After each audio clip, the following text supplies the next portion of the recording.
អត្ថប្រយោជន៍របស់ផ្លែគីវីផ្លែគីវីសម្បូរទៅដោយវីតាមីននិងសារធាតុរ៉ែដូចជាវីតាមីន C, A, E, B9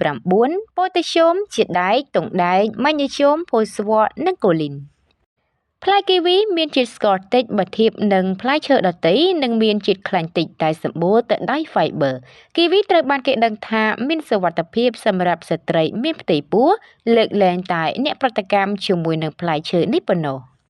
ទាំងនេះគឺជាអត្ថប្រយោជន៍របស់ផ្លែគីវីចំពោះសុខភាពទី1ជួយព្យាបាលជំងឺហឺតការសិក្សាបានបង្ហាញថាដោយសារតែបរិមាណវីតាមីន C និងអង់ទីអុកស៊ីដង់ខ្ពស់របស់ផ្លែគីវីវាពិតជាមានសមត្ថភាពអាចជួយព្យាបាលជំងឺហឺតបានទី2ជំនួយដល់ប្រព័ន្ធរំលាយអាហារផ្លែគីវីមានជាតិសរសៃខ្ពស់ដែលល្អសម្រាប់ការរំលាយអាហារទី3ជួយគ្រប់គ្រងសម្ពាធឈាមផ្លែគីវីមិនត្រឹមតែអាចជួយបង្កើនប្រព័ន្ធភាពស៊ាំរបស់យើងប៉ុណ្ណោះទេប៉ុន្តែវាថែមទាំងអាចជួយយើងក្នុងការគ្រប់គ្រងសម្ពាធឈាមទៀតផង